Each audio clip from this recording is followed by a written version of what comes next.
Hello and welcome to all you Cancerians. This is your monthly horoscope for May of 2021. It's a very eventful month, but for the Cancerians, it's quite okay. It's not the most important areas of life that are highlighted here. There's a lot going on behind the surface, and there are some endings going on, but definitely also some new beginnings straight away. So it's like woven together, like things are shifting, things are ending, but at the same time beginning. So it's getting a bit out of the comfort zone here. So what's going on?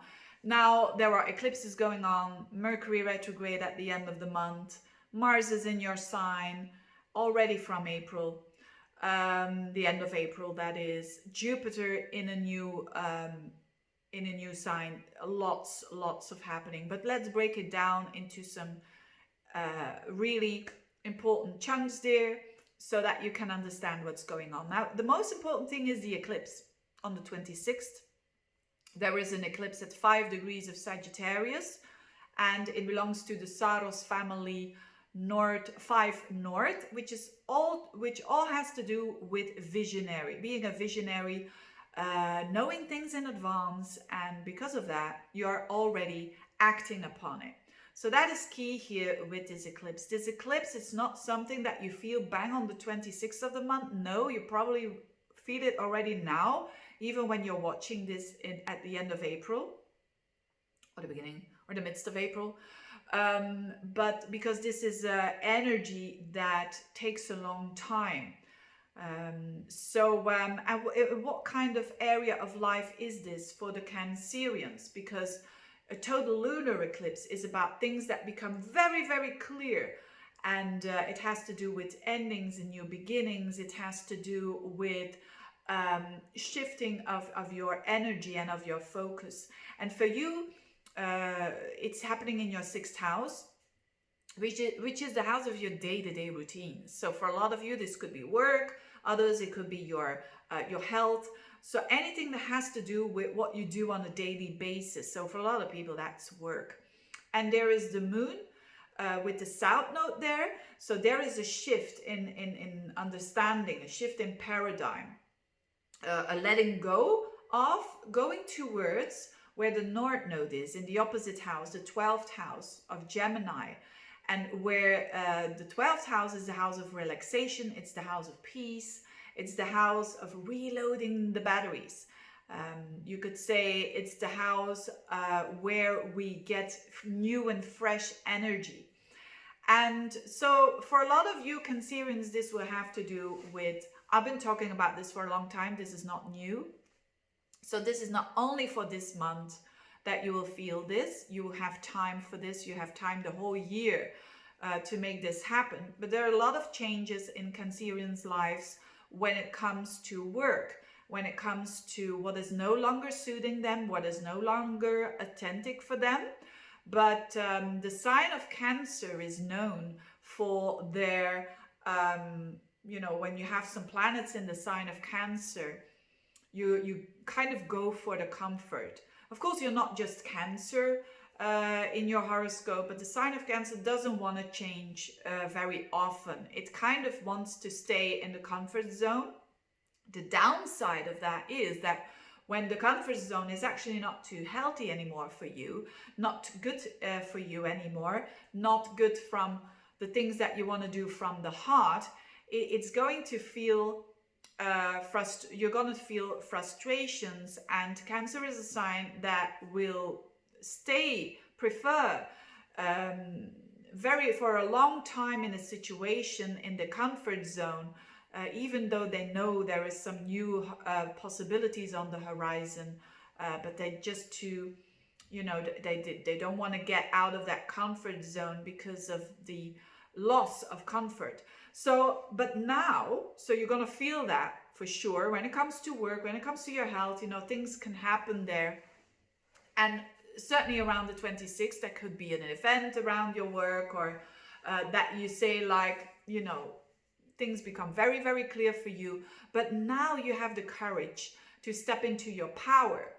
And this is so interesting for the Cancerians because Mars is in your sign. And that happens only every 2 years. So for the whole month, Mars is your drive, it's your energy. So you're gonna have, you know, most of you, a bit more energy, a bit more confidence, and a bit more being able to say no to, because being able to say no to something is also a very strong masculine, you could say Mars action. You know, saying no is also very strong, and you will be able to do that now. So it's like, for a lot of you, this will be new jobs coming in, new saying goodbye to what is no longer suiting you, and you had enough, and already starting something new. And this new energy is actually very even more positive, because you get Jupiter in a fellow water sign that's going to support you, or that suggests that you feel confident enough to take that road. So there is a lot of courage here during the month of May. Use it well. Use it well for your future. And definitely when you feel, you know, Cancerians are very instinctual people. So when you feel trust your instinct. It's a good time to trust your instinct and go for after what you want your life to improve. And so there's Mars in your first house for the whole month, and Jupiter around the 14th entering the sign of Pisces for the first couple of degrees. It's going to be in Pisces and a fellow water sign, and Jupiter will be in your 9th house. The way that you think, the way that you see the world, the positive view that you're going to have upon life. This is amazing energy, and you're going to feel it in May, June, July, and then not for the rest of the year anymore, and then next year a whole year. So this pocket of time, May, June and July, especially the Cancerians who are born around and about, they will feel it. All Cancerians will feel it. This is the support that they have of doing those new things, launching new projects, doing new jobs, doing new things that they've never done before, but that they always wanted to do. Having a bit more fun in life, having a bit more hope in life. This is especially for the Cancerians who have planets in Cancer between 0 and 5 degrees.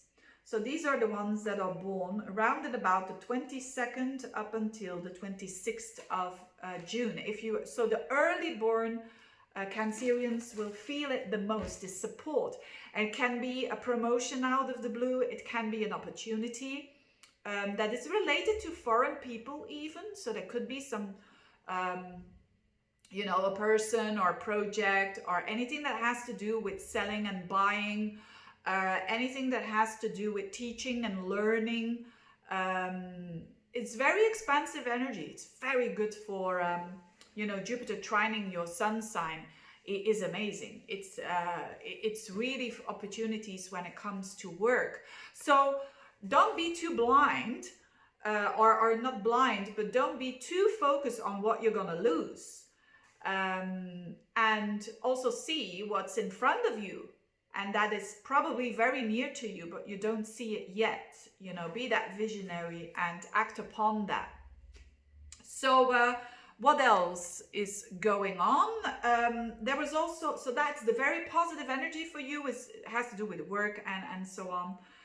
Mars in your sign, so you're going to be a bit more, maybe a bit more a frustrating energy, you know, because you're drawing the line for certain people in your life. So again, remember what I said about saying no. It's going to be, some people won't like that, especially the people that might be close to you, that you're going to say, look, enough is enough. This is the line. You're going to have that energy now. So, but you're very powerful in the month of May. Use it if you have to do it. You know, if you have to draw the line a little bit more of people maybe taking advantage of you, it's not going to happen in May because you have Mars with you. So you can be a bit more assertive during this, as long as it's not arrogant, but assertive and saying what you need to say. Now, that's for relationships. So a lot of truthfulness, but at the same time, there are things happening behind the scenes. There are preparations behind the scenes because there's so much energy in your 12th house. And the 12th house is known for a hidden house, so it's not, I'm not saying that you're going to do everything out behind the surface and in secret, no, but it's preparing yourself. You've got the sun there, the North Node there, Venus there, Mercury there, a lot going on in your 12th house. Venus and Mercury in your 12th house could be thinking about relationships, trying to strategize in some sort of way, because the things are how they are. Mercury at the end of the month is going backwards in this house as well. So you're gonna think a lot about things that are hidden, things that you need to prepare yourself some time for, and but you're gonna do it in a good way. You know, Mercury is there in its own sign. You could be thinking a lot about love as well. You know, what do you want? What don't you want? What is possible? What is not possible? The things that are not possible, how can I make it possible? You know, all these kind of things. If you are single, for instance, this could mean, you know, Venus is love and 12 houses behind the scenes. This could mean that you have gotten to know someone, but it's not all possible yet to just come out with the relationship. And then after this Mercury goes direct again, which will be within a month or two, you're ready to establish this new way of how you see love. So there's a lot behind the scenes that people don't know, but that can be a good thing because you need time for yourself. Absolutely, in May, although all these things are going on, you will be needing a lot of time for yourself as well. So do some me time, do something that you love to do, maybe just doing it all by yourself. You could really enjoy maybe having a nice walk at the beach just alone or with your dog or whatnot, or having a bit of downtime. And you will be able to relax a little bit more as well, which is a bit contradictory, but I think that's a good thing. Having said that, thank you so much for watching. Have a very good month, very eventful, and see you next time. Bye-bye.